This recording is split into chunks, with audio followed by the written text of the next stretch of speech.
Shalom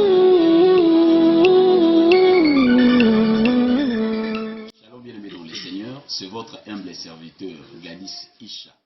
Retrouvez-nous sur ma chaîne YouTube Isha Ministries, tous nos programmes de prière, de prédication et toutes les directives prophétiques. Merci, que l'Adonai vous bénisse. Shalom bien-aimés dans le Seigneur, merci pour d'être branchés. J'aimerais qu'avant tout commencer, nous allons faire mes fils une petite prière. Prions ensemble avec moi. Merci Père, je bénis ta présence au milieu de nous. Je bénis tes brebis partout où ils sont. Je bénis les messages d'aujourd'hui. Au nom puissant de Jésus-Christ, ensemble nous disons Amen. Chers bien-aimés dans le Seigneur, vous aviez déjà lancé que nous aurions un grand séminaire. Ce séminaire-là, parce que nous avons déjà proclamé par rapport au chapitre, nous avions vu les premiers chapitres de brisement des statues, deuxième, aujourd'hui nous sommes sur le troisième chapitre de brisement des statues, qui a pour le thème les eaux que tu as vues sur lesquelles est assise la prostituée sont pour le peuple de foules et des nations. Voilà, chers bien-aimés dans le Seigneur, j'aimerais d'abord expliquer, définir la statue. La statue, c'est un ouvrage à 3 dimensions qui représente une divinité, qui peut encore représenter un personnage humain ou un animal. Vous voyez? Or, dans l'Ancienne Alliance, la Bible nous dit qu'il est un Dieu jaloux.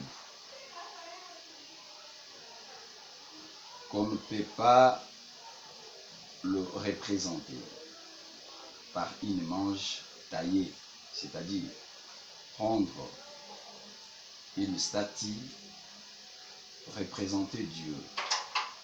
Dites que cette image, cette statue, c'est notre Dieu que nous allons prier.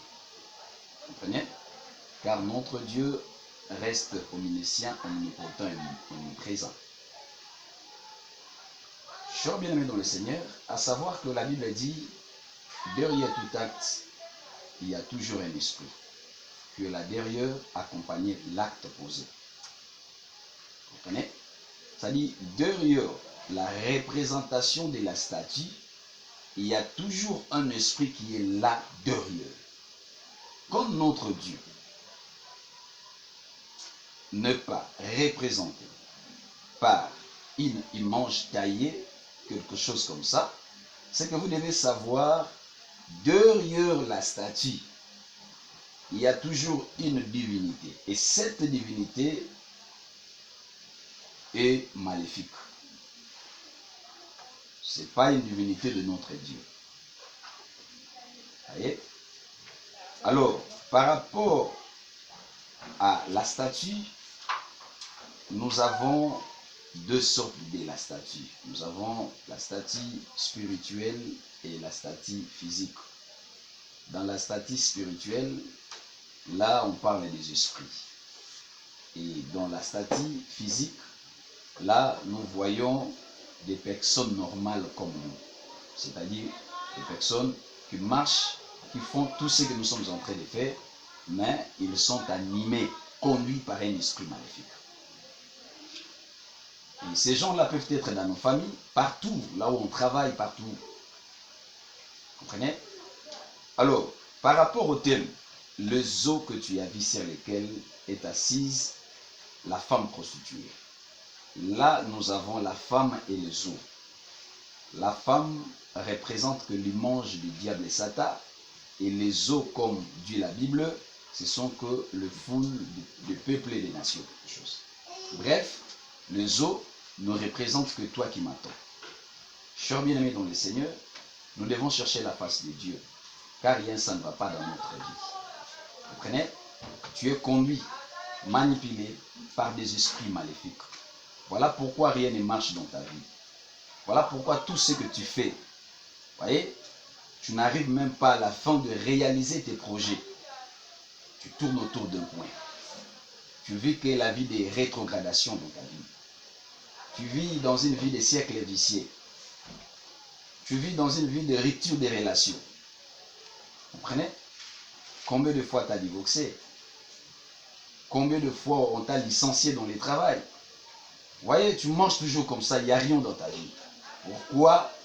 Oh, devant toi, il y a une statue qu'on devrait la briser. Et sur toi, il y a une femme qui domine sur ta vie. Comprenez? Cette femme peut être dans ta famille. Ce que la Bible dit, l'ennemi numéro 1 dans la vie d'une personne, ce sont que les gens de sa propre famille. Comprenez? Tu risques d'être combattu par ta propre famille, par tes frères, tes sœurs. Comprenez? Tu risques d'être combattu en eux par tes amis, tes collègues et tout consort.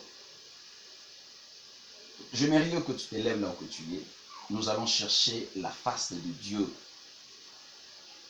La Bible dit dans Éphésiens, vous allez lire ensemble avec moi. La Bible dit, car nous n'avons pas à lutter contre la chair et le sang, mais contre les dominations, contre les autorités, contre les princes de ces mondes des ténèbres, contre les esprits méchants dans les lieux célestes. Oh, lorsque nous regardons dans l'Apocalypse 12, premier vous descendez jusqu'au 7e verset, là-bas nous voyons un grand bataille fit dans les lieux célestes. Michael et ses anges contre Satan et ses anges. Nous avions tout vu. Mais lorsque Satan fut chassé dans le lieu céleste, dans le royaume des cieux, pendant qu'il descendait, il avait récupéré 3 espaces que vous devez savoir. Il avait premièrement récupéré le lieu céleste. Et secondo, c'est la terre. Ensuite, c'est le mer en général. C'est-à-dire dans ces espaces-là, les 3 espaces, nous avons aussi 3 genres des esprits qui s'en occupent. C'est-à-dire, il y a, dans le lieu céleste, il y a ce qu'on appelle le prince de l'air. Ils sont là. Ils ont aussi un objectif. Pourquoi seulement ils peuvent être seulement dans les lieux célestes? Comprenez? Vous devez savoir, eux, ils récupèrent cette place. C'est pour empêcher la communication de l'homme avec son Dieu. Ils sont là pour bloquer toutes nos prières que nous faisions, et surtout des prières qui n'ont pas de l'efficacité, qui n'ont pas de l'onction. Et ces prières-là, comprenez, seront bloquées quelque part pour ne pas être entendues à Dieu. Comprenez? Alors, lorsque vous priez, c'est qu'il faut prier avec une onction terrible qui peut briser cette force, transpercer les esprits pour arriver à qui de droit. C'est très important. Alors, les esprits qui sont tombés sur la terre, on les appelle les dominateurs. Pourquoi ils sont sur la terre? C'est parce que ils sont là, c'est pour être au service des suivis des gens. Parce que ce que vous devez savoir, dans une avenir, peut être rempli de 2000 ou plus de 2000 démons. C'est-à-dire, il y a plus de 2000 démons qui gèrent une seule avenue. Ils sont là qu'au service des suivis. Ils entrent dans des passés qui n'ont pas Dieu. Ils entrent partout. Lorsque tu sors, ils sont là derrière toi. Ils te précèdent partout que tu vas pour écouter tes projets, écouter presque tout ça qu'on vous a promis. Et maintenant, dans leur tour, ils prendront tout ce qu'ils avaient eu comme des informations pour transmettre aussi, comprenez, à qui de droit. Les esprits qui sont dans la mer, on les appelle les esprits autoritaires. Ces esprits-là, c'est là où logent maintenant les déesses. Comprenez? De sirènes. C'est là où loge lui-même, son trône se trouve dans la mer.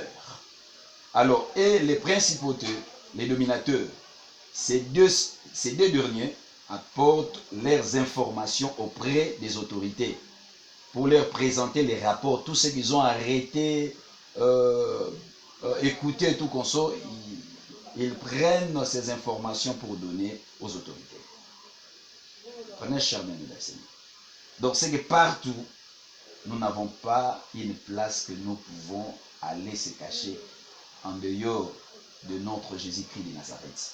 Donc nous sommes obligés d'être connectés, attachés de Dieu. Car c'est lui qui est notre assurance. C'est lui qui peut nous protéger. J'aimerais que tu te lèves. Vous allez prier, ne fût-ce que 30 minutes.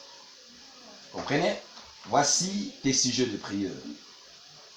Vous allez commencer premièrement en brisant le statut qui se tient devant toi pour te combattre.